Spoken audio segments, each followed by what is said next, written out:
Check. 1, 2, 1, 2, 1, 2. All right, we're here. Hi, everybody. Welcome into the Rant. I am Pugs Moran. We do this every single day live from the Kelly Moore Memorial Studios here in the beautiful E Gallery. Try and do that more. That's what I should probably try and rock harder against the microphone, because that's what we do. We rock hard. Yeah, so it's current events, hot topics. It's all the kinds of things that you should hear in talk radio if it was 1998, but it's not. It's 2025, and so I talk about the things that regular talk radio talkers do not talk about. I don't do politics. I do. Here's how the show works. It's basically just me every day. I sit here and I'm like, what is today about? And we try and go through what today is about. 4 different segments are what become the entire show. The first one is a look back at history of this day. I just cherry pick some things that I'm interested in that happened on this day, and we talk about them. Hi, Taronda. Quarter 2 is birthdays. People having birthdays, celebrities. It's a good opportunity to either celebrate people who are, born on this day, or just shit on them. We do that too. Shitty people have birthdays all the time. Quarter 3, deads. These are the people who died. These are the people who died. Shout out Jim Carroll. If you died on this day and you're a celebrity, I'll talk about you. And then we'll decide do it more. Jesus. And then we'll decide if you go to heaven or hell. That's what quarter 3 is. And then quarter 4 is just whatever the hell I want to talk about. It started out back when we first started doing the show. It started out as like hot topics and like headlines and breaking news and all that kind of shit. But it's no fun to talk about that stuff with people. People get mad. You can't have opinions on things without people, well, that's who you are. I hate you. And so we talk about other shit that you might disagree with me on, but it's not quite as soul defining as other things. So that's what the kind of talk radio that we try to do here. Taronda's the only person in the chat room. I mean, I know that we got a weird start today. We're supposed to start at 2:00. Man, oh man, have I had the last hour of my life. It began with me. I lost something. Very important. I lost my debit card. I lost the thing that I basically rely on. Lost it. Gone. Couldn't find it. Spent the last hour of my life retracing my steps, going everywhere. I threw it out. I found it in the garbage can. I accidentally threw out my debit card. Found it in the garbage can at home. Of course, that was an hour and 15 minutes or so of me just frantically looking everywhere. Yeah, I threw out my debit card. Don't know how it happened. I think it stuck to something and it just threw everything out. And so that was the last hour of my life, hour plus, and that's why we're starting late. We're a half hour late. So I'm sorry. Now I'm coughing. Hi, Barney. Barney's here. Hey, tonight is trivia. It's trivia night here. Every Tuesday night, we go out to the back nine and we play a little trivia. We're going to be a little bit thin today, which is bad because we're thin every week. Every week we are thin, and this week we are going to be thinner, and it's okay. It's okay. We are not prepared for. We're not prepared for it at all, but we are going to do trivia anyway. Tonight at the back nine, 40, 60. One of our regulars isn't going to be there. If this person, wants to talk about why, that's fine. But this one person is not going to be a trivia tonight, and I'm very upset about it. But I understand. There's a difference there. I'm very upset about life and the way life deals its cards to some of us from time to time. That's not fair either. Life sucks. Did I need to go through an hour of absolutely freaking out because I knew that I wouldn't have access to any kind? I'm screwed. No. I didn't need to go through that, but I did. I went through it today. Do you know what I did when I was looking for my card? I was cursing God. Yeah, you ever do that? You're like, oh, you know what? Screw you, God. 2 instances really had me cursing God while looking for my debit card. And I don't know if there is a God, and I certainly don't think he listens to me if there is a God, but maybe this is what did it. So over the past couple of weeks, I have had 2 instances of being a good citizen. Instance number 1, I was walking the dog, and I noticed that one of my neighbors, I was looking, my dog likes the smell of car tires. I don't know why.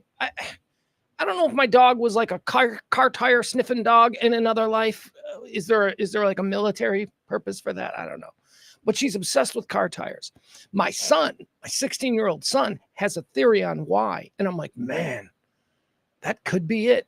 She is obsessed with car tires. And my kid says it's because car tires go everywhere and dogs are about smells. And I bet you car tires have a lot of cool smells. And I'm like, wow. Anyway, the dog loves car tires. So we're walking down the street and she's sniffing a car tire, going nuts. And I'm like, just get away from the car tire because it's like our neighbors. And I don't need them looking out the window, seeing the dog sniffing her. Yeah, it's just weird. So I pull the dog away. And as I'm pulling the dog away, I see a wallet. I see a wallet sitting right there on the curb where the door of the car would open. And then there's a curb and then there's a wallet. And it was a nice wallet. It was a nice wallet. I bet there was shit in that wallet. I wouldn't know because I'm a good citizen. So I pick up the wallet, and I know that the car is in front of the house. I know they live there. So I pick up the wallet, and I start to walk up to the front door. Now, the front door has this beautiful all glass, so you can see all the way into the kitchen. And as I ring the doorbell, I see the wife, the woman, the neighbor. She's coming at me, and she looks frantic. I don't know what's going on. Seems like she might have lost her wallet. And then as I see her coming towards me in the doorway, before she even gets to the door, I hold up the wallet and I like wave it at her. And the smile on that woman's face, oh my God, she was looking for the wallet. And I found it. It was right there in the street. She was like, oh, thank you. And I'm like, here you go. Because that's what being a good citizen is all about. I am broke. She's rich. I could have looked in that wallet and maybe she's probably got $300 just walking around money in there. You know how rich people are. I wouldn't know. So I'm a good citizen. Then about a week later, I'm at the 7-Eleven and some lady behind me goes, did you drop your money? And there were like 2 wadded up $20 bills. That's $40. $40 in free money. Right there on the floor at the counter of 7-Eleven. You know what I did? Instinctively, I said, no, ma'am, that's not my money. And I picked it up and I gave it to the clerk and I said, somebody drop this because I suck. So having done those things against my more con man judgment, which was keep the wallet, pocket the $40. Those were like the instincts, the human instincts. My mother raised me better, so I had to fight those off, and I did the right thing on both accounts. So now imagine how angry I am when I can't find my debit card. I'm screaming at God. I'm like, I gave that damn wallet back. You know, I actually said that, those exact words. Damn you, God, I gave that wallet back. And then I went in the garbage and found it. And I was like, maybe I convinced God. Maybe God was like, hey, you know what? That's right. He did, didn't he? He gave that wallet. And wasn't there a situation at a 7-Eleven with a 20? It was 40. He gave the 40 back. Oh my God, let's let him find that debit card. And then I found it. I didn't need to go through that though. I was upset, man. I was upset. I was like, it was a significant inconvenience that I was looking at for the next couple of days. And it was just not one that I was ready to bear. But thankfully we got through. Anyway, it's enough about me and what I've gone through. People are going through a lot. We know that. Just turn on CNN. Oh, we'll talk about that. We're going to talk about the CNN river coverage, flood coverage, I guess is what we should call it. Ugh. That's going to be the ugliest thing we're going to talk about today. Everything else is going to be silly and stupid. Back to trivia. 4060 Beltline Road tonight at 7:30. Every Tuesday night, we do trash trivia. That's right, ladies and gentlemen. Trash trivia. 4060 Beltline Road. Where is it? There it is. Boom. We do it out there. We give away drugs. We give away like TC, TCHB, C2 Cool, Delta 5-6. I don't know what any of that stuff means. We give away gummies. We give away gift cards. We sometimes give away swag. We got t-shirts and hats. It's trivia. It's fun. Trust me. Come on out tonight at 7:30. It's a great way to spend a Tuesday night in the summer. Here are today's categories. All right. Now, I do the categories for one person in particular. So it hurts me to do the categories today. Here we go. Tonight's categories for trash trivia out there at the back 9, 4060 Beltline Road tonight at 7:30. Category 1 in round 1. Actually, no, I don't have the category. I don't know what rounds these categories. Here are the categories. There are 2 rounds, 4 categories per round. So here are the 8 categories that we will be playing trivia in today. Are you ready? Number 1, great mustaches. That's right. We're going to do trivia about great mustaches in history. Who wore a great mustache? Maybe the trivia question would be about them. That's how we do it. Great mustaches, category 1. Category 2, movie casts. Just because I love this, and it's an easy one to do, and it's good filler, and it's fun. I give you a list of 3 actors. You tell me what movie were they in together. Movie cast, category 2. How about Dallas sports by numbers? That's right. Category 3. I'm not going to make you do math. I hate math. This ain't about math. Well, maybe your fingers and toes and stuff, but nothing, no like extreme math. This is just the answers are going to concern numbers of some kind. Dallas sports by numbers. Maybe I'm going to ask you jersey numbers. Maybe I'm going to ask you what the Cowboys sold for. Maybe I'm going to ask you, Dallas sports by numbers. That's category 3 tonight. Here's one of my favorites, social media abbreviations. We're going to do a whole category on social media abbreviations. We see it all the time on Twitter. I don't know what FWIKC means. I have no idea. So let's do a whole trivia category on social media abbreviations. We'll do current events. We do a category on current events every week. I try to give it's all stuff that have happened between trivia. So in the last 7 days, since last we did trivia, these questions will all have been things that occurred in that time span. Current events. Into a random category because I like to keep it normal. I like to do a normal random category. We'll do that. How about comedian beef? That's right, comedian beef. A whole category on trivia. Famous comedians, famous comedy duos who don't like each other. That's right, they've got beef. We've got a whole category. Famous comedian beef. What kind of shit did Laurel say about Hardy? You know what I mean? Comedian beef. Also, the final category tonight, Gen Z slang. We did this once before. It was a big hit. Gen Z slang. Gen Zers, I got one. They have their own language. They use words that we've never heard before. We're going to do a whole category, Gen Z slang. All right, so there you have it. Tonight's categories, great mustaches, movie casts, Dallas sports by numbers, social media abbreviations, current events, random trivia, comedians who got beef, and Gen Z slang. That's all tonight. 7:30 tonight at the back nine. So come one, come all. Come on out, Barney. Come on out, Taronda. And that's it. You're the only 2 people in the chat room right now. We got more listeners than that. I'm looking at the listener numbers. Why isn't the chat room a fun place anymore? I don't know. All right, and one more reminder. I'm still shaking the tin can because we made no money last month, and this show is absolutely on fumes. So if you want to help tip this show, I can't do the break anymore. I can't do where we spend a couple of weeks a month not asking. We're not making it in Pledge Week. We're not making it. It's terrible. So if you want to support this kind of talk radio, I'd appreciate it. Drop a little something in the Venmo. Keep us going, please, and thank you. All right. Let's see. Let's pull up today's rant. I feel like I've said everything that needs to be said. Hey,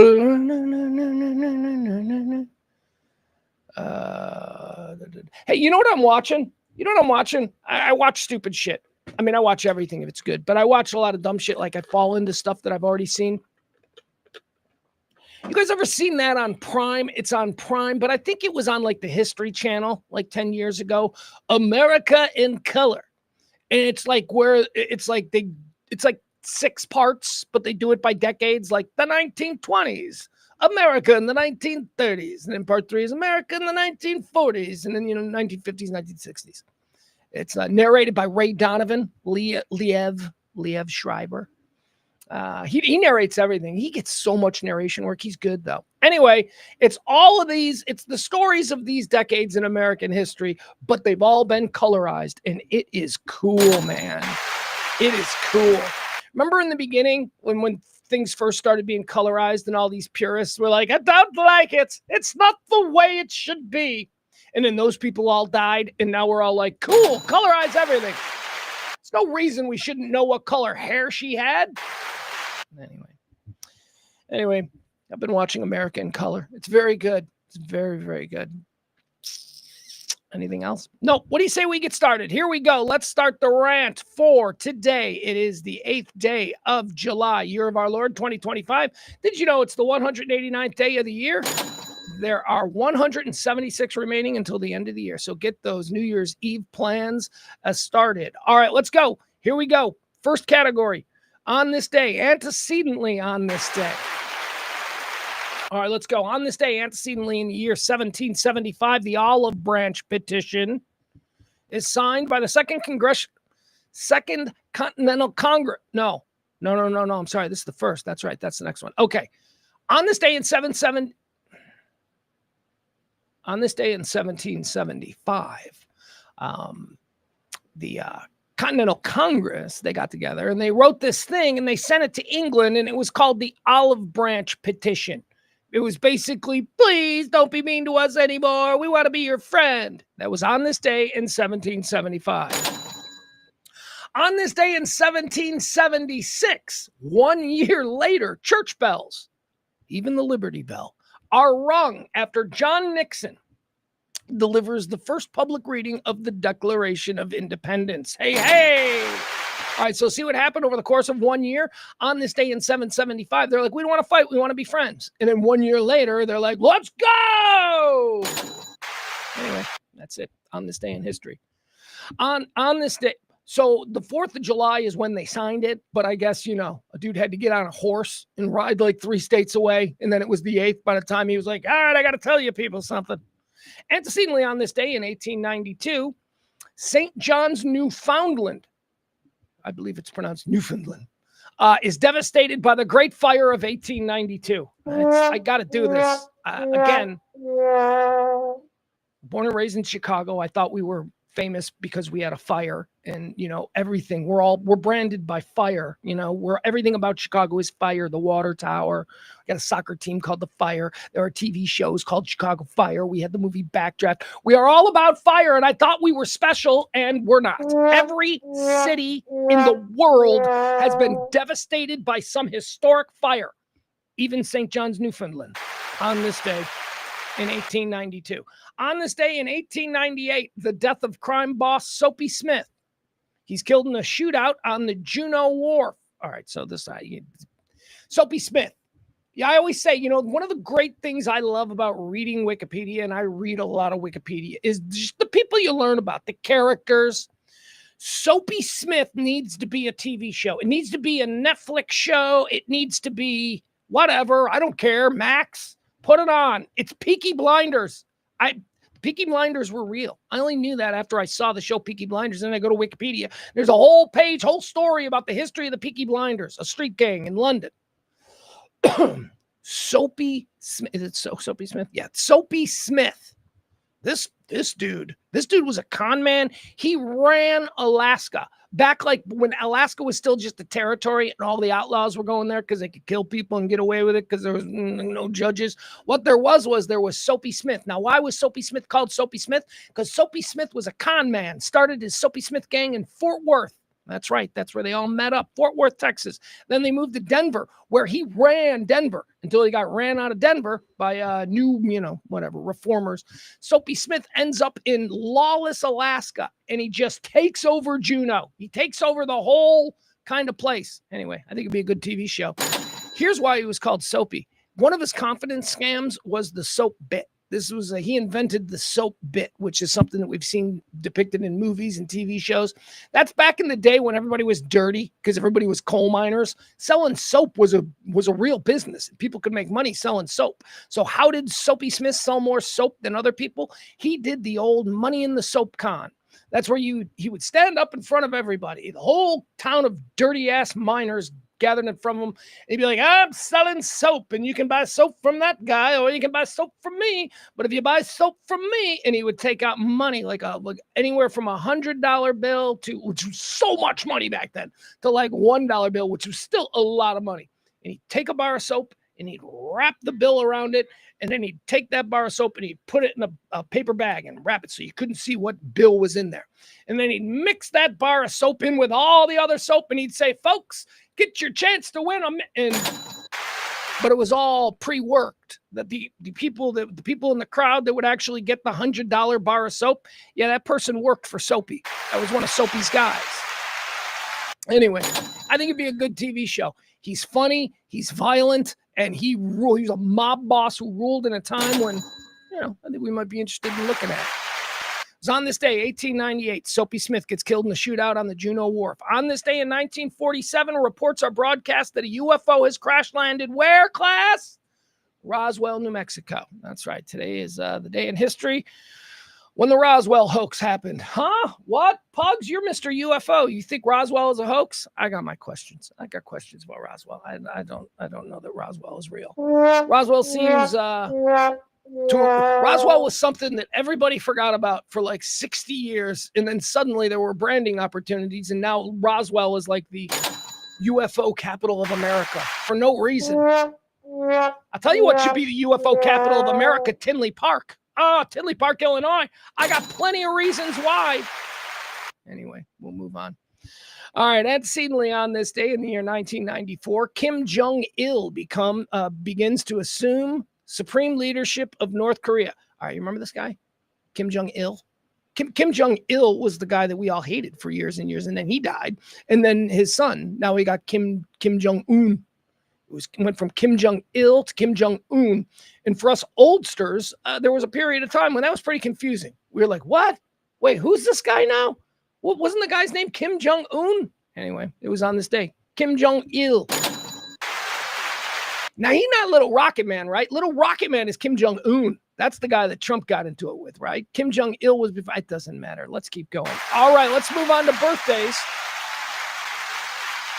These are people born on this day. Hi, Mama B. Mama B hanging out. We miss Mama B.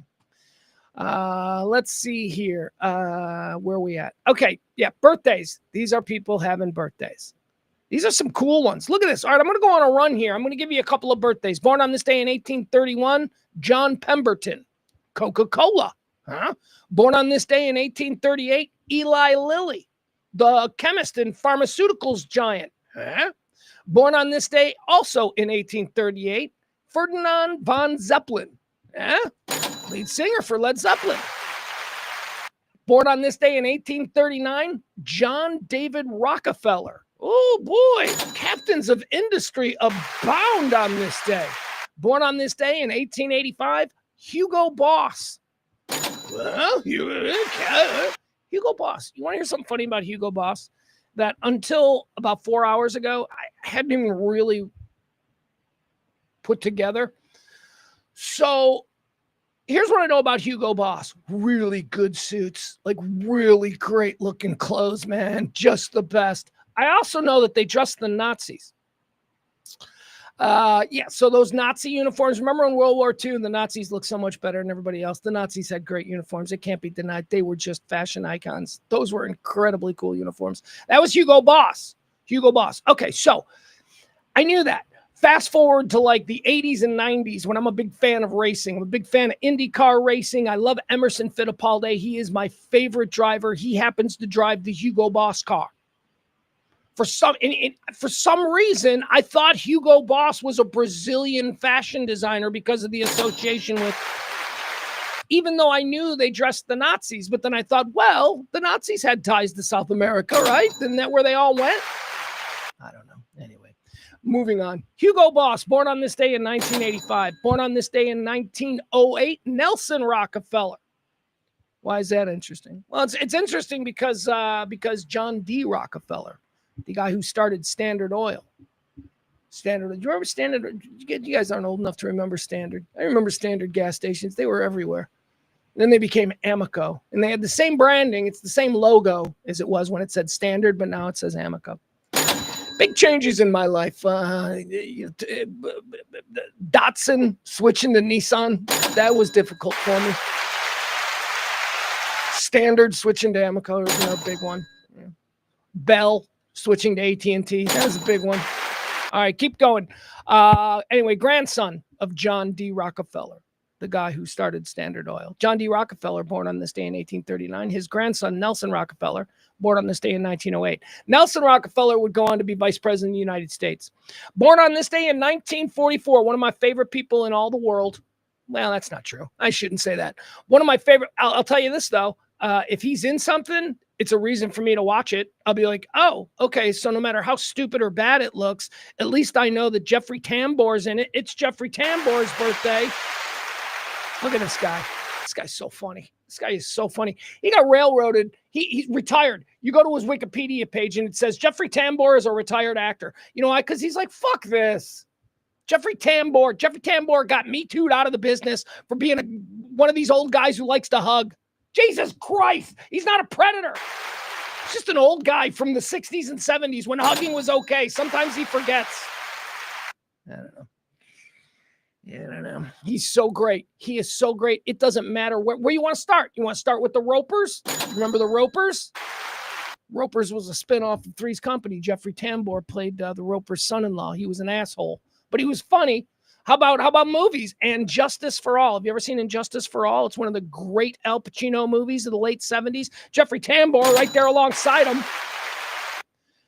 Oh, what do you think? Oh, Pugs, how much more can he have? How about Hank Kingsley from Larry Sanders? One of the funniest damn characters in the history of TV. Hank Kingsley, Larry Sanders show.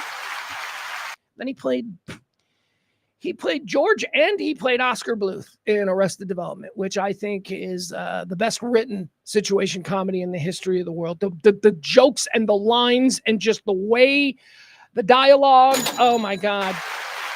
So then after Arrested Development, you know, he's pretty established. People like Jeffrey Tambor is good, man. That guy's legit. Then he does this show, an incredibly risky show that he does. He throws his arms around this show on Prime called Transparent. All right. It was like this show that was like supposed to be, we're going to mainstream the idea of people, men transitioning and all that. That was the conceit of the show. Okay. We're just going to show you what that's like because it's something you're hearing about with Bruce Jenner and all that.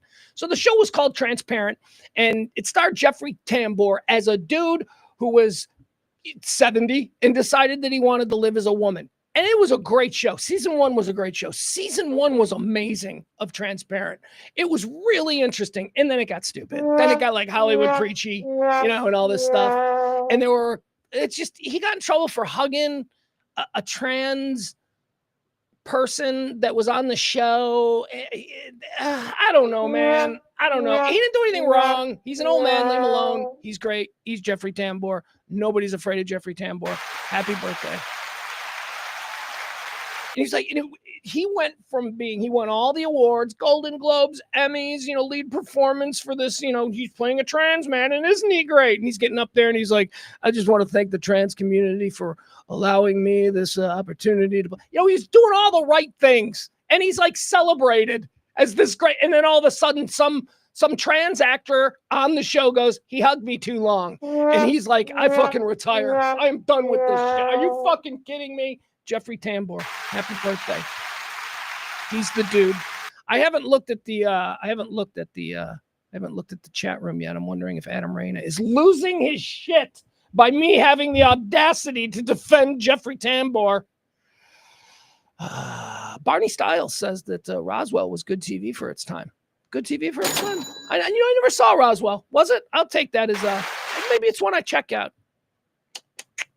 I remember it was on. Here's my problem with Roswell, because you would think, oh, Pugs must have loved Roswell because he's space guy, he's alien guy. No, because wasn't that a WB show? Oh my God, I am so racist against WB and CW. I won't watch their shows. For some reason in my mind, I just think they're less than.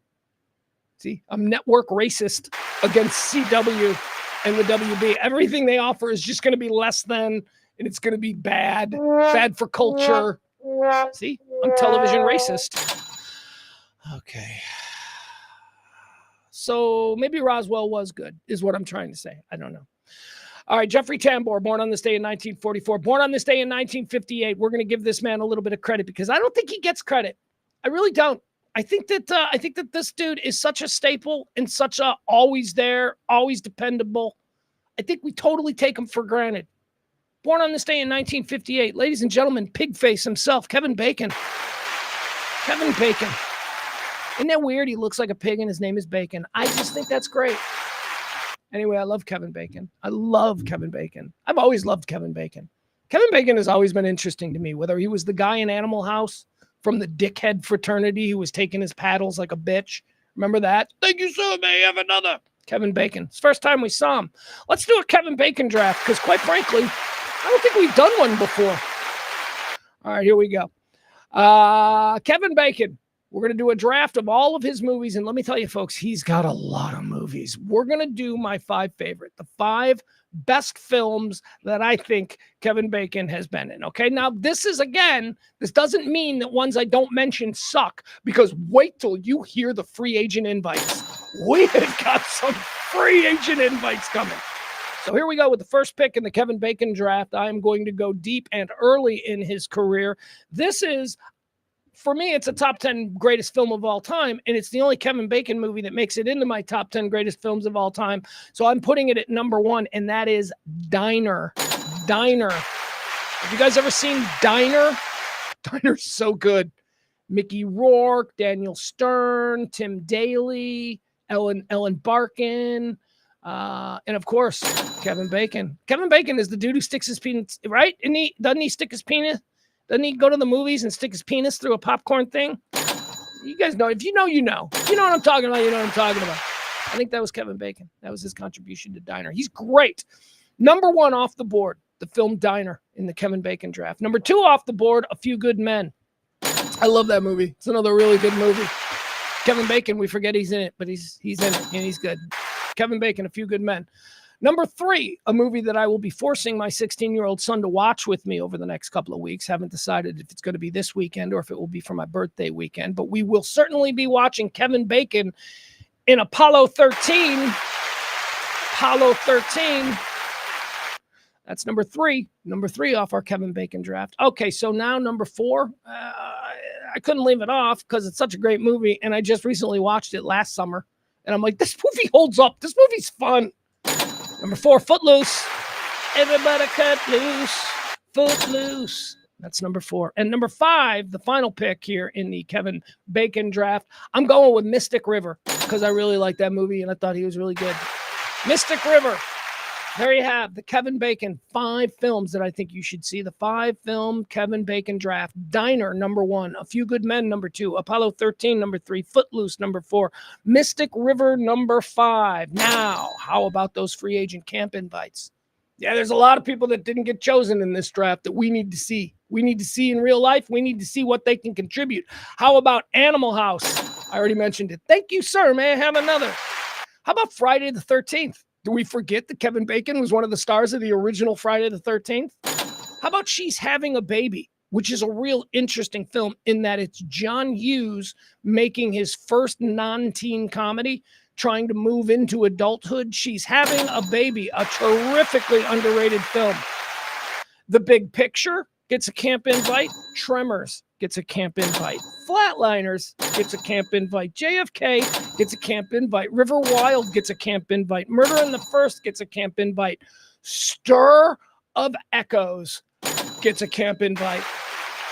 Stir of Echoes is a scary, scary show. Scary movie. And then we got Frost Nixon, X-Men First Class, Cop Car. Cop Car is a very small movie from a couple of years ago. If you happen to see it as something that's offered, Cop Car, it's really good. How about Black Mass? How about Patriots Day? And have you seen the Maxine films? I think he's not a major. He's enough in it. He's not Maxine. He's in it. He's in it enough. Creepy ass slimy guy. I love slimy Kevin Bacon. Maxine. Those are all getting camp invites. Kevin Bacon's birthday, man. He is awesome. By the way, also, regarding Kevin Bacon, he did TV stuff too, but not much. But Kevin Bacon did a TV show, and it ran for 3 seasons. And I don't know, Ed Silla, if Ed Silla is in the chat room or if he's listening to this might be something, a little project for him. I don't know how he's going to find it.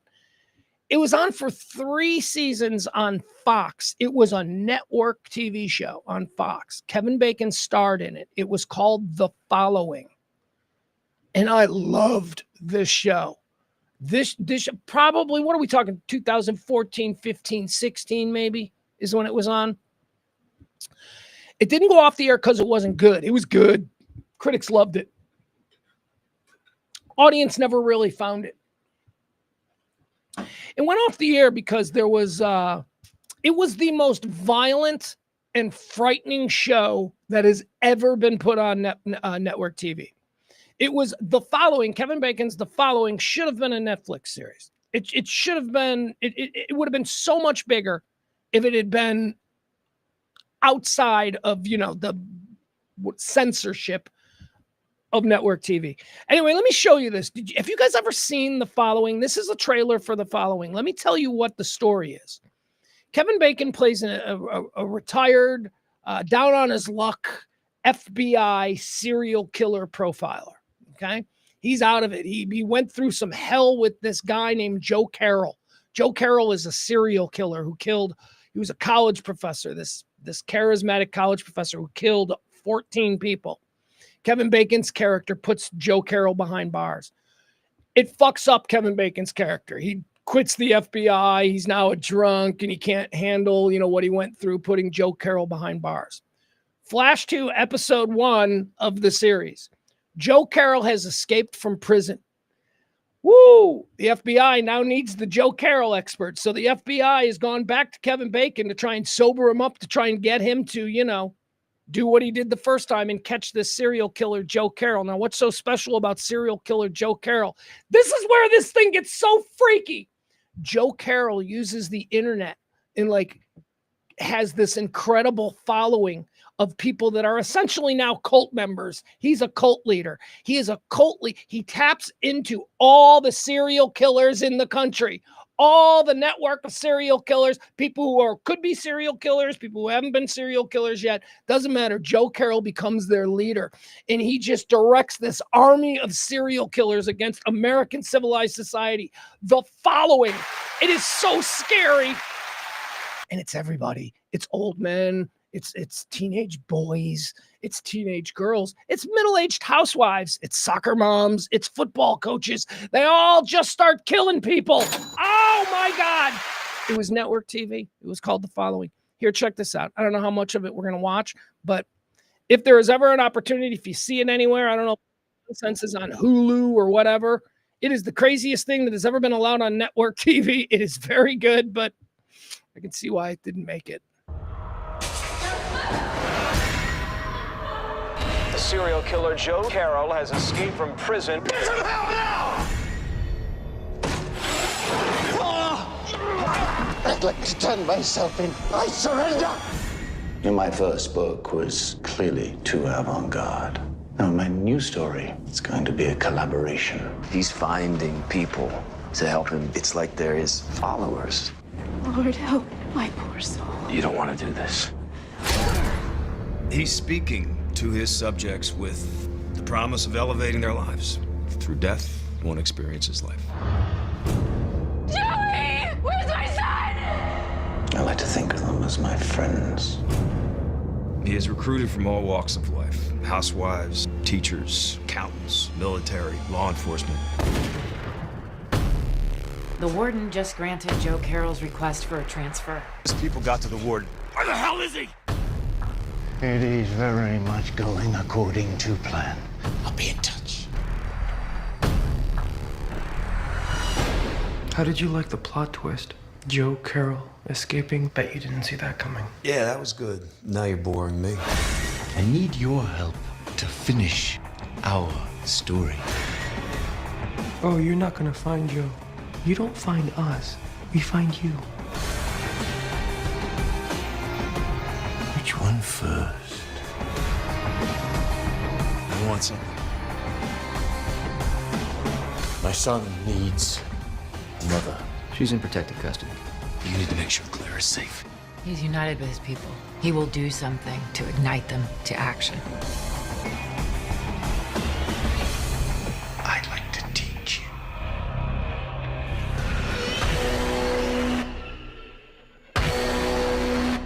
What can I do for you, Joe? How much hurt can one man endure? You must let me know. You okay? No. Easily the most disturbing thing that I have ever seen on television, and it was great. Kevin Bacon, happy birthday, the great Bacon. The great Bacon still sizzling after all these years. Kevin Bacon, born on this day in 1958. Born on this day in, let's see, what do we have? Born on this day in 1962, Joan Osborne. Remember her? She's now one of the Ozzy Osbournes. She's what if God was one of... No! God, that's an awful song. Ugh. Maybe it's not an awful song. Here's the thing about that Joan Osborne, What If God Was One of Us song. Maybe it's not an awful song. Maybe the first time I heard it, I went, wow, isn't that an interesting song? Maybe the second time I heard it, I listened to the lyrics and I went, oh, okay. I think it was around the 15 millionth time that I heard that song that I decided that it was going to make my ears bleed were I to hear it one more time. Joan Osborne, born on this day in 1962. Born on this day in 1970, Beck.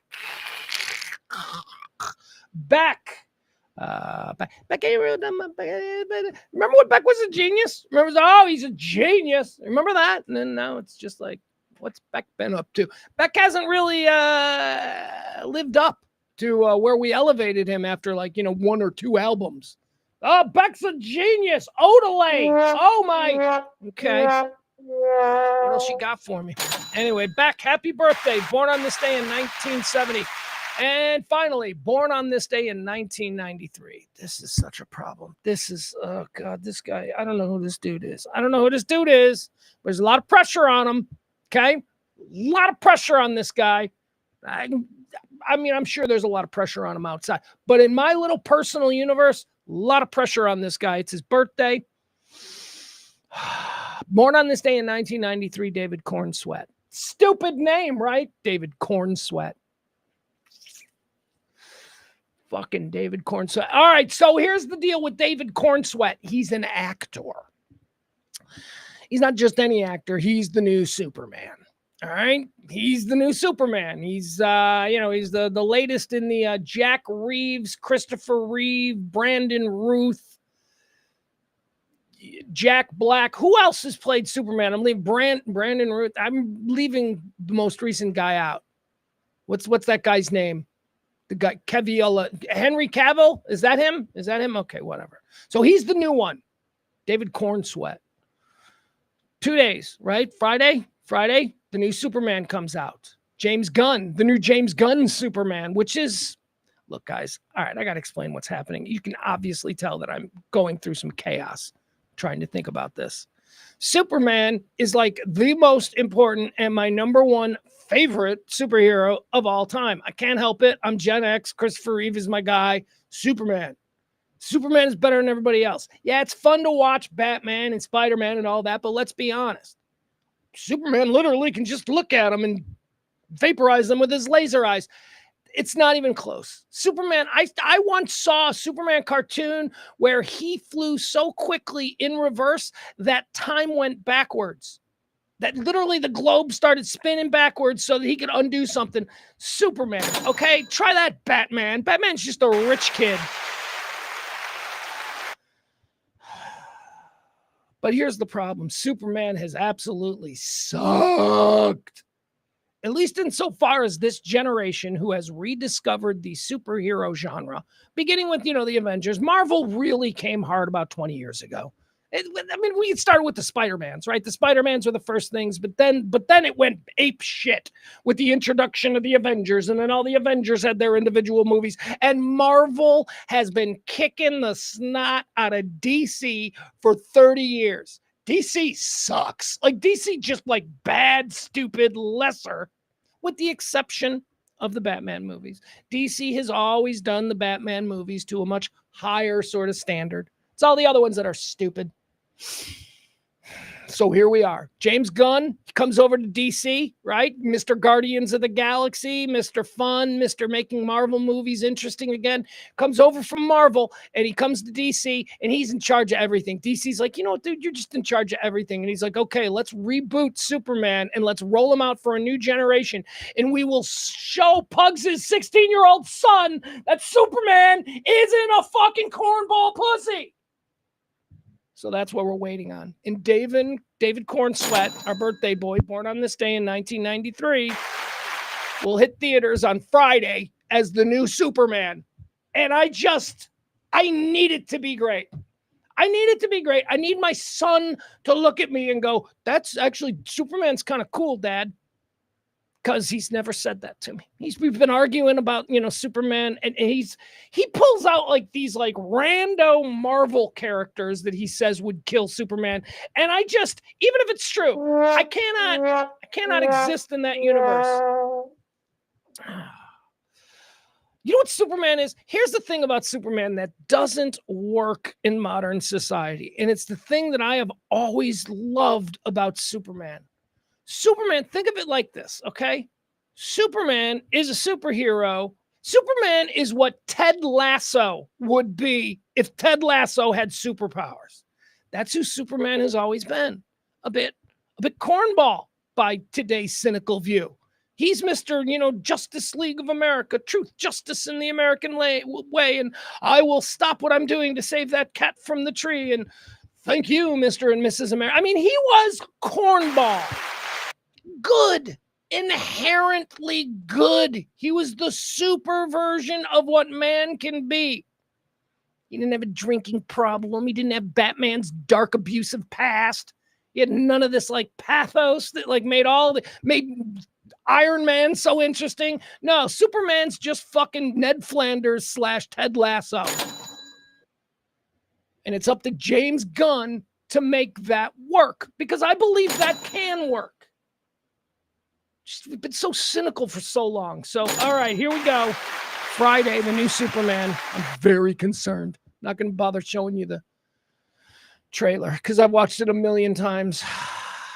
I'm so concerned that my son is going to think that the new James Gunn Superman movie sucks. All right, let's wrap up birthdays with a couple of Nepo babies born on this day in 1998. Both a boy and a girl on this day in 1998. How about the lovely and talented young actress Maya Hawke? Maya Hawke is, of course, the daughter of Ethan Hawke and Uma Thurman. That's it, right? Maya Hawke, Nepo baby. Born on this day in 1998. Well, I'm sure in the celebrity maternity ward right next door at the very same time, the world was welcoming on this day in 1998, Jaden Smith. American actor, rapper, it says here. Of course, Jaden Smith is the child of Will Smith and Jada whatever. Nobody knows anything about Jada other than she's married to Will Smith. So stop acting like you're an individual, Jada. You're not. You're somebody, you're a spare from a different world. You're married to Will fucking Smith, okay? Just accept, Jada, that you are nothing in his orbit. All right, there we go. All right, let's go with deaths. These are people who died on this day, people who died. Let's talk about them. Let's see here. Do we have good ones? We've sent anybody to hell? All right, here we go. Dead on this day in 1994, Dick Sargent. Dick Sargent, ladies and gentlemen. That was his gay porn name, Dick Sargent. Who was Dick Sargent, you might be thinking? Well, he's one of the Dicks from Bewitched. Bewitched, a great television show. I actually prefer Bewitched over... here you go. I prefer Bewitched over I Dream of Jeannie. They were the exact same premise, just two different networks, went with the same concept with two totally different hot chicks. I like the witch aspects of Bewitched. And in Bewitched, Samantha had two husbands, all right? Darren. Well, one husband. They didn't really explain it. But two actors played Darren. And it's the craziest thing, because even though I'm like 4 years old watching these as reruns, I was still like, they're trying to con us, aren't they? This is not the same Darren. The character is named the same, all right? And the actor, like, one Darren was Dick York. The other Darren, the guy who died on this day, is Dick Sargent. And then here they are side by side. They look exactly the same. Like the producers of Bewitched. I guess Dick York, the guy on the left, he wanted more money. And they're like, you are so easily replaceable. And he's like, no, I'm not. And then they went and they got Dick Sargent, who looks just like him, to play Darren. There you have it. Anyway, that was TV back then. They didn't need to explain anything. There were no chat rooms where people would discuss, fan fiction and whatnot. All right, let's keep going. Here we go. Where we're putting him? We're Dick Sargent. That's all he really did. Dick Sargent did that. He wasn't even the original Darren, so he was just like the Darren for the last couple of years. And then he would turn up every now and again on like a bad made-for-TV movie. You'd be like, hey, that's Darren too from Bewitched. And then he died of AIDS, which...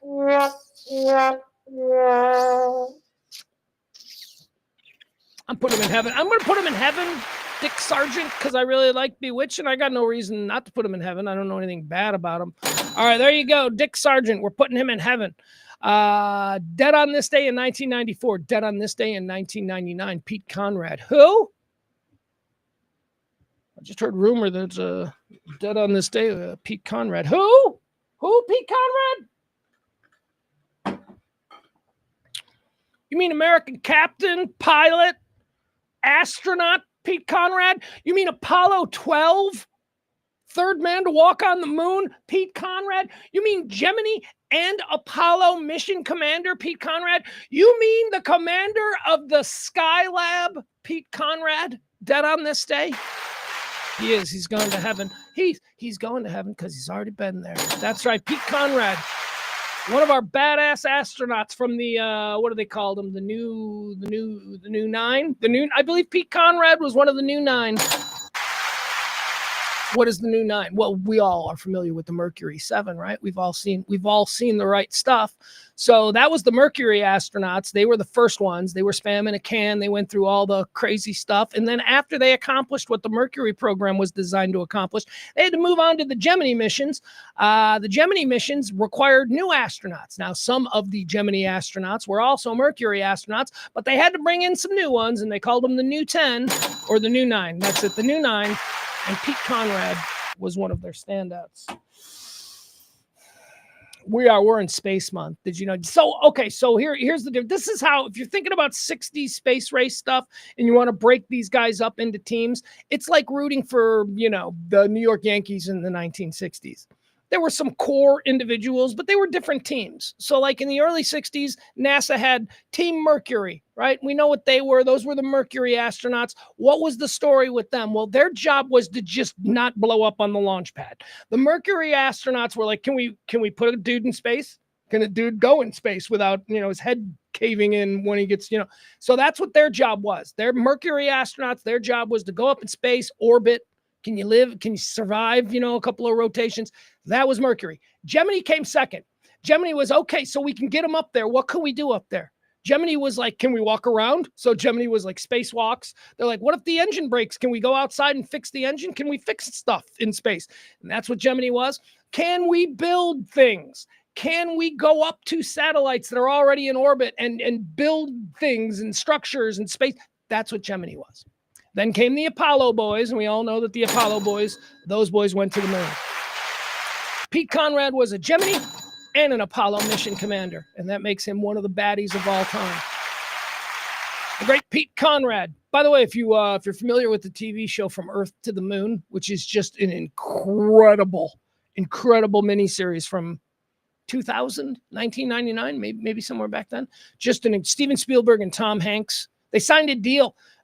Steven Spielberg and Tom Hanks signed a deal with HBO like 30 years ago where they had to create like 4 miniseries.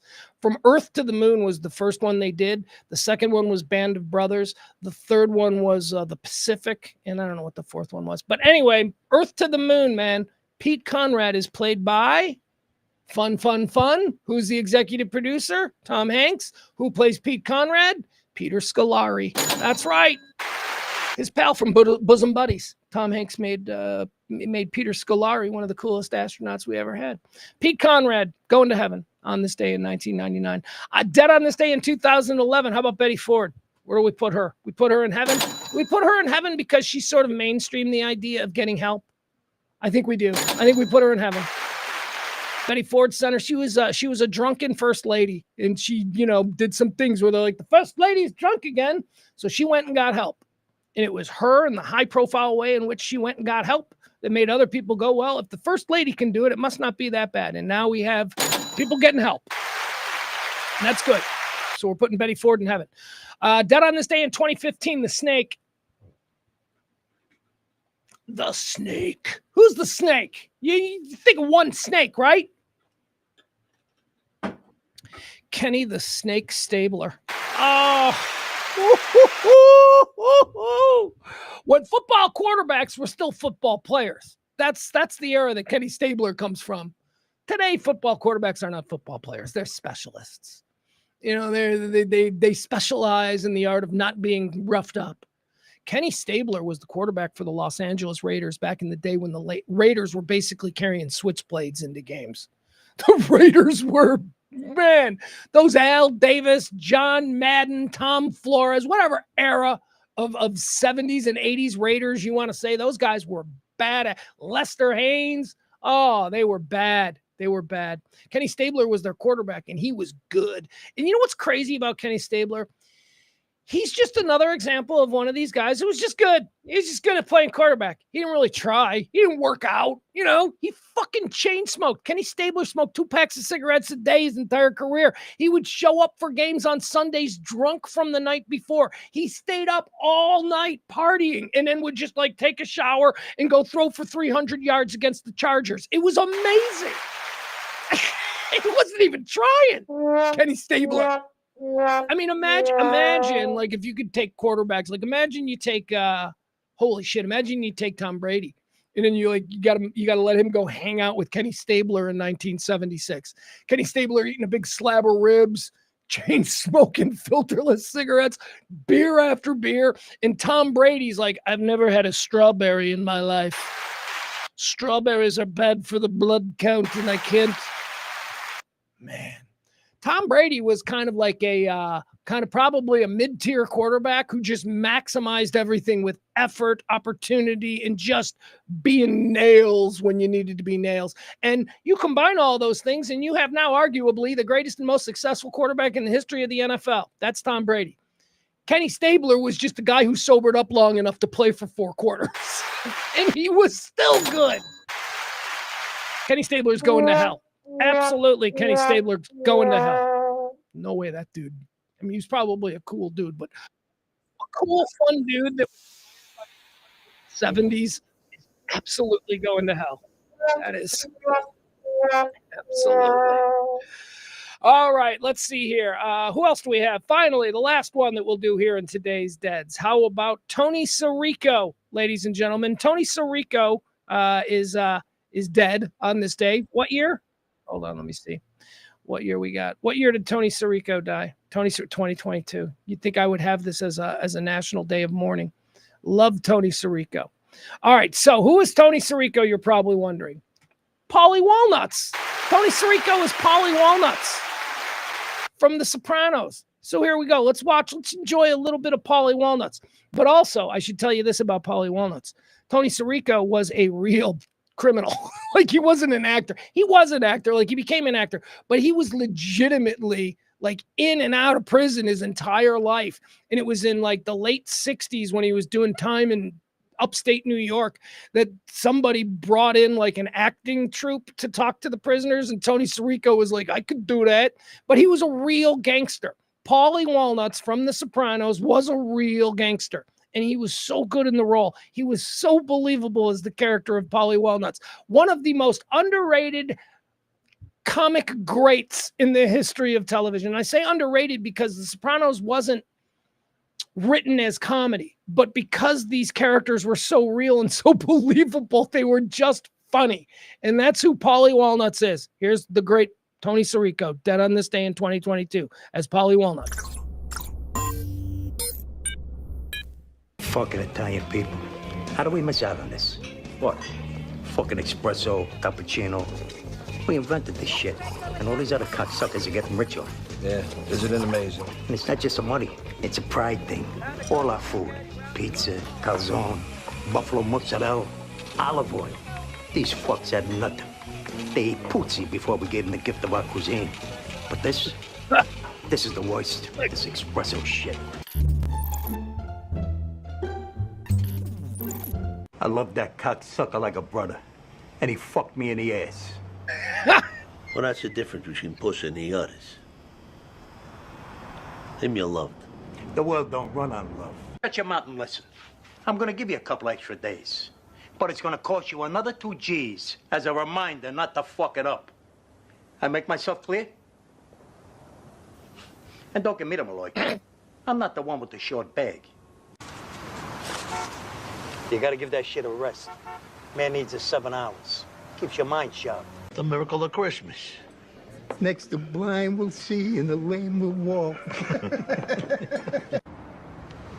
I'm here to tell you one thing.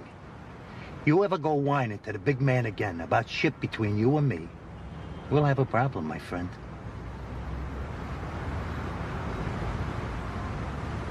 Why don't you go grab us some coffee? Come on, you kidding? Better yet, go to the ear, nose, and throat department. Get your hearing checked.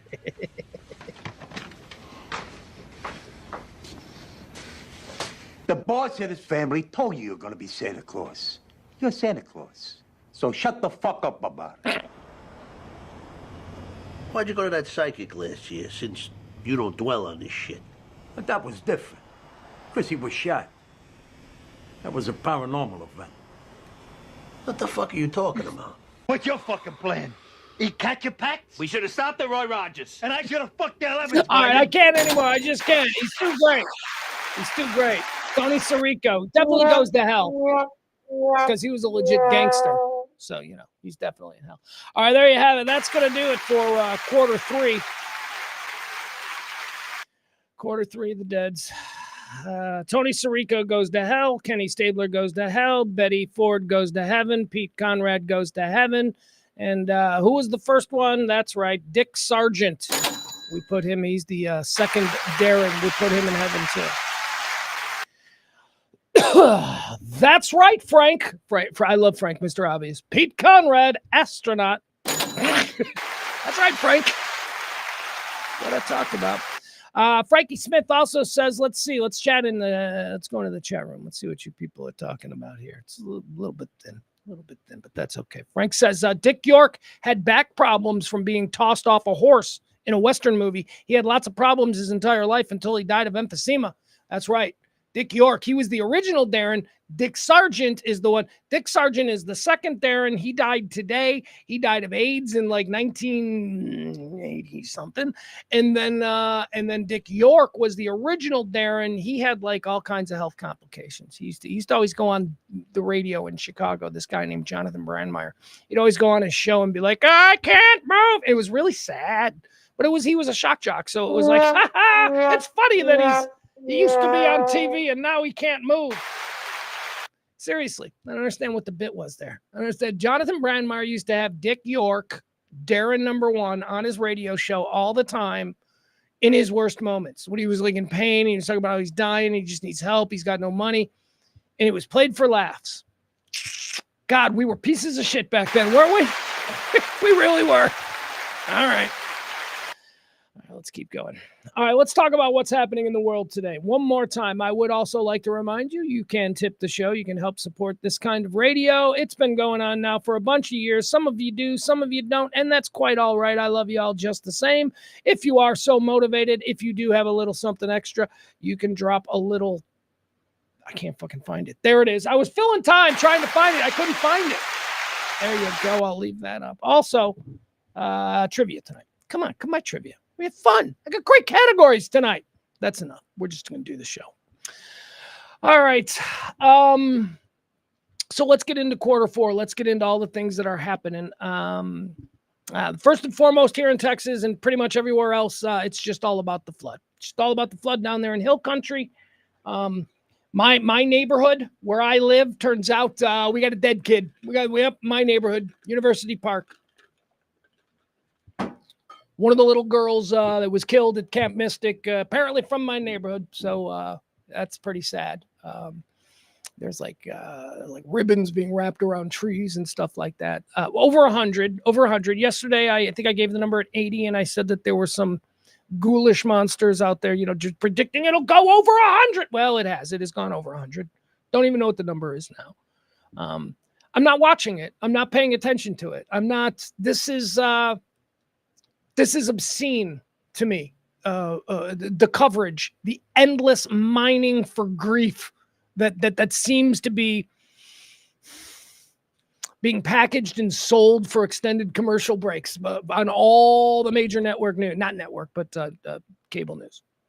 CNN is making me sick.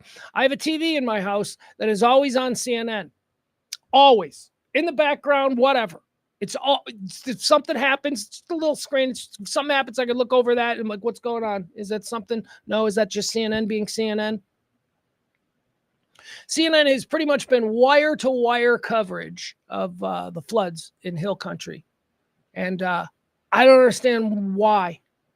So I went to journalism school, right? Like I learned the rules and the tenets. None of this shit is news. It isn't news. Pamela Brown and Anderson Cooper, and forgive me, I can say the same thing about Fox and I can say the same thing about MSNBC.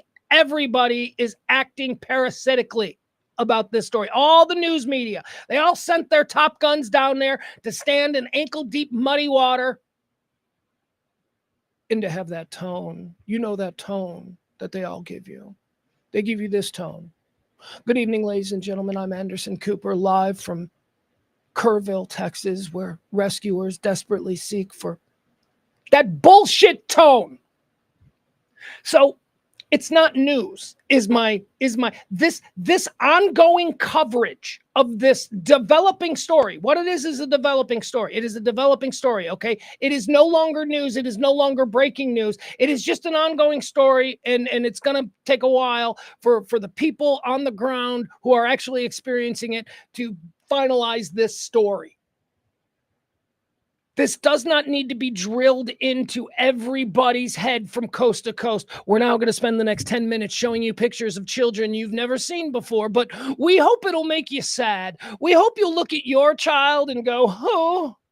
Mostly we hope you sit tight through the commercials, because on the other end, we're going to talk to the grieving mother of one of these missing children. That's all it is. It's not fucking news. The news happened on Friday. The breaking news happened on Friday when the floods began. That's breaking. This is happening right now. The floods are happening. The next day, when we found the horrors, that's news. That's Saturday. That's news. That's horrible. Okay?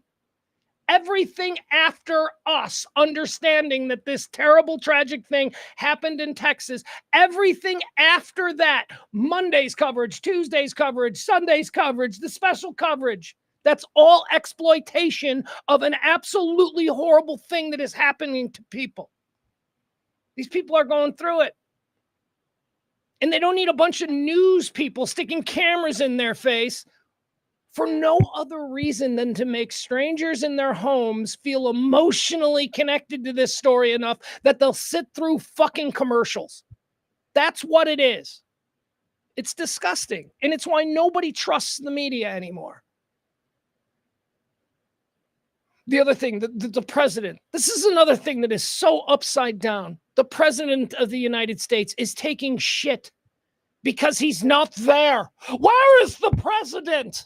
Why isn't the president climbing trees looking for these children? When did that become the normal thing to happen in a disaster? To send an 80-year-old chief of state down there to see what he can do?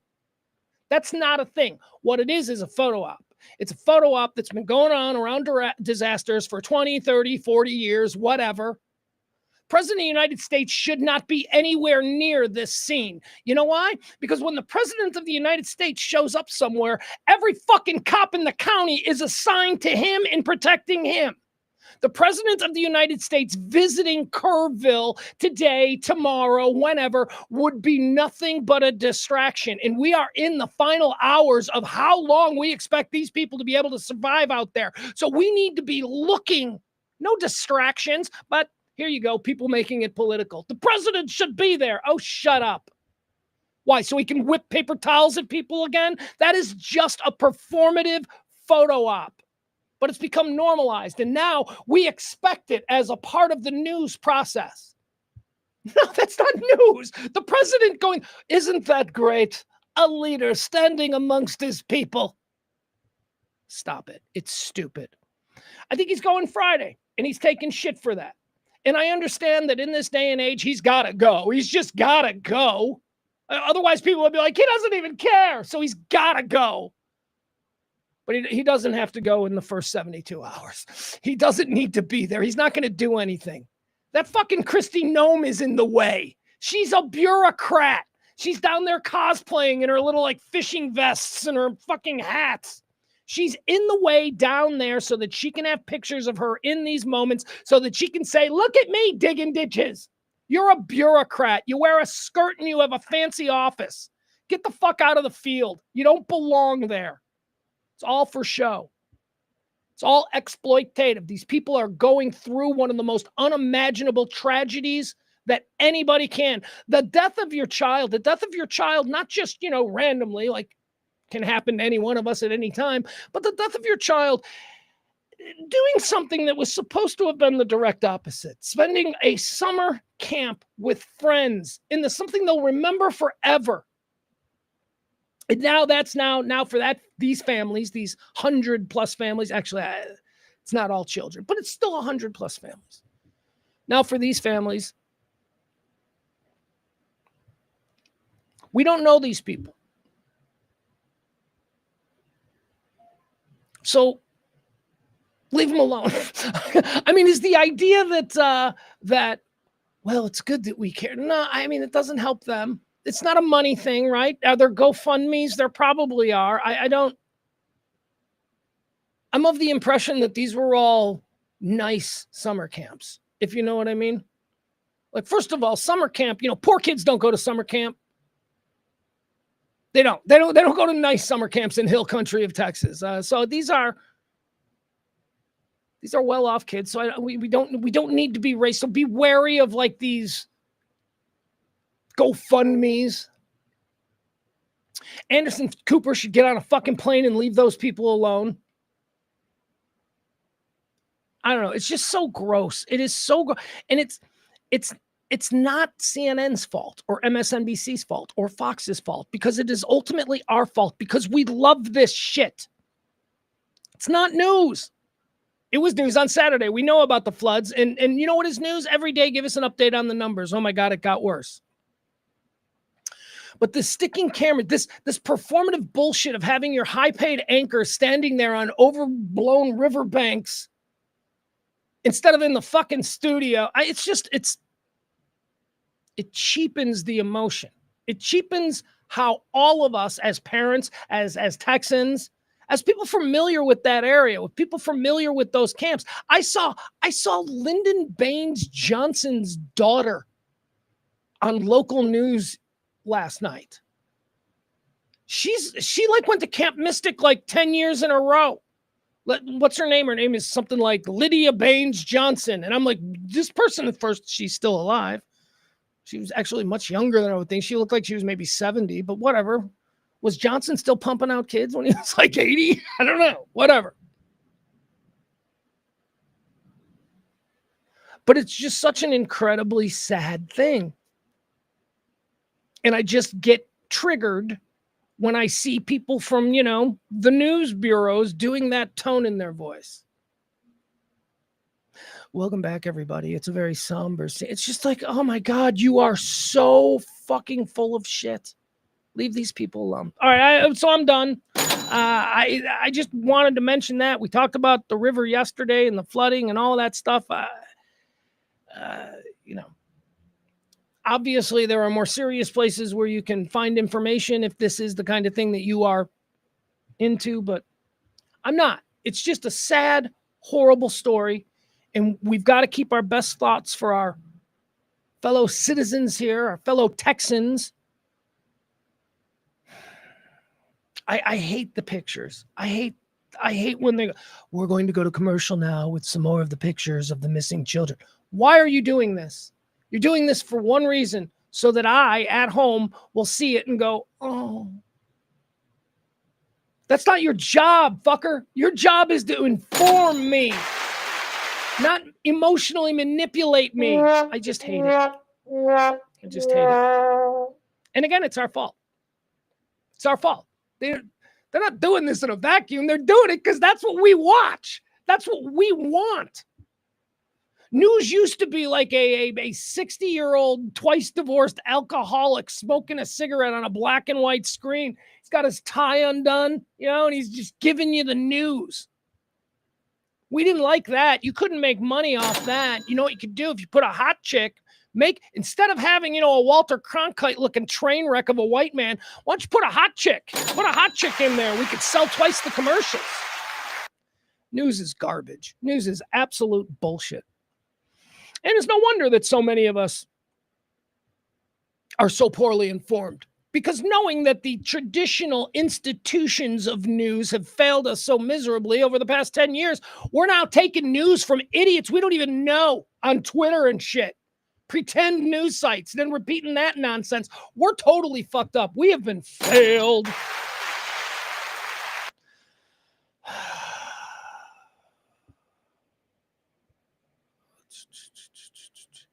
That's stupid. Frank, what are you saying, stupid dummy? What is this? I love Frank, but what is this? Then Frank says, I noticed nobody wants to cut military budget at Black Hawk. What are you talking about? Nobody wants to cut. I still want to fucking cut military budgets. Everybody who thinks our military budget is absurdly bloated, and yet very happy to see us using some of our high ticket items, especially against assholes like Iran. Thank you. Right? I was very proud. Very proud that we got our money's worth there. And those fuckers have been quiet. They've been quiet since we dropped that big ass bomb on them. But Frank, stop it. Who? Name me one person that you know who is for, as I am, a reduction in the defense spending, right? Name one person who has now changed that because we saw Black Hawk helicopters. We already have the fucking helicopters, Frank. We paid for them. We may as well use them to save kids. What are you saying? I love Frank. There used to be a number of people who could trigger me here in the chat room, but now it seems to be just Frank. used to be Jeff, used to be Adam. All right, let's keep going. How about this nonsense? The IRS. The IRS has made a big announcement. Hey, good news for all you awful people. This IRS announcement is nonsense, okay? The IRS, in a new federal court filing, says that churches can now endorse political candidates without risking the loss of their tax-exempt status. Yeah. Yeah, sure. The move upends a 70-year interpretation of the U.S. tax code, whose Johnson Amendment had barred certain nonprofit groups, including churches, from openly endorsing political candidates without putting their tax-exempt status in jeopardy. So guess what, churches? You can now be completely in the tank and gin up your people and all that stuff with nonsense for whoever you want, and you don't have to worry about, let's just, you know what, seriously, the next president that's going to rattle things, let's take away tax-exempt status from religions. Let's do that. You will see, how quickly you will see all of these con men, evangelists, find other ways to earn a living. Let's remove the tax-exempt status from churches. Why do we have it? I have no idea why we have it, especially now that they're going to be taking their brainwashed flock of fucking inbreds and making them vote all in one giant block. That ain't right. I don't want that. I don't want that with, black churches in the South with, liberal Democrats. And I sure as shit don't want that with evangelical mega churches in Denver with Trump. The hell was that? It's a bad idea all around. So let's pull the tax exempt status. Well, that ain't going to happen. Not with this Congress.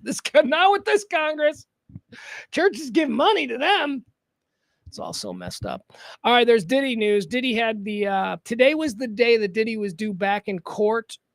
Diddy's defense team had asked for what did they ask for? They asked for an expedited sentencing. So Diddy's sentencing is supposed to happen in September. But he's got to stay in prison because he was denied bail. But he got to stay in prison until September. So the defense is like, look, this is stupid. Can't we just expedite this? Why do we have to wait till September? He's ready to take whatever it is you're going to give him. Let's do it. So today was the day that Judge Aram Subramanian, said that he would hear arguments from the defense and the prosecution regarding whether or not the sentencing of Diddy should be moved up. Hold on. Let me see what the latest is, because this happened at 1:00. All right. Yeah, it looks like it didn't go well for Team Diddy. yet again. Supermanian, the last couple of decisions he's made have been absolutely not good for Diddy. Diddy's sentencing date has been set, but he'll have to wait months to learn his fate. Okay, so he did not get what he wanted. Diddy's defense team wanted the judge to set a sentencing date, an expedited sentencing date of 1 week from today, which would mean Diddy, who was denied bail, even though he was acquitted of the most serious charges, Diddy now still has to sit in prison. His defense is like, look, what, can we speed this up? Let's find out what it is, and let's apply time served and all that, and let's get him out. Which, honestly, that seems like the right thing to do. I mean, I've been following this case. I don't love Diddy. Diddy seems like a jerk. I wouldn't want to go on a long car ride with him. He seems like he'd be real irritable and bossy in the backseat. So I'm probably not a guy that's going to be friendly with Diddy. But he got railroaded here. And for some reason, he's still in prison. The judge said no bail, even though the big scary charges you were acquitted of. I mean, he's basically been in jail now for a year. And all he's been convicted of is hiring a prostitute. He's been in jail for a year for hiring a prostitute. That's what he was convicted of. A year. Anyway, so it looks like the judge said no. It says Combs defense attorney Mark Agnifilo filed a letter in Manhattan federal court Tuesday afternoon notifying Judge Aram Subramanian of the October 3rd date. Blah, blah, blah. Okay, so they all agreed. That's it. They all agreed on October 3rd. Not going to be expedited. Diddy's got to stay in prison until then.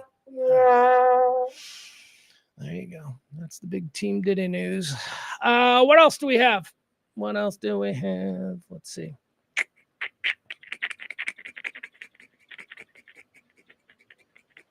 Guys, I think that's it. I'm sorry. I've had a hell of a day. I got to do Twitter, or I got to do trivia tonight. We're going to wrap this up. So what did I give you, like an hour and 20 minutes or something? I'm sorry. I can't, I gotta keep going. We'll be back tomorrow. We'll do a show tomorrow. The rant. Oh, God, it's so hot. We still don't have air conditioning in here. I mean, it's like 50% working now, but it's still not good enough. Are we good?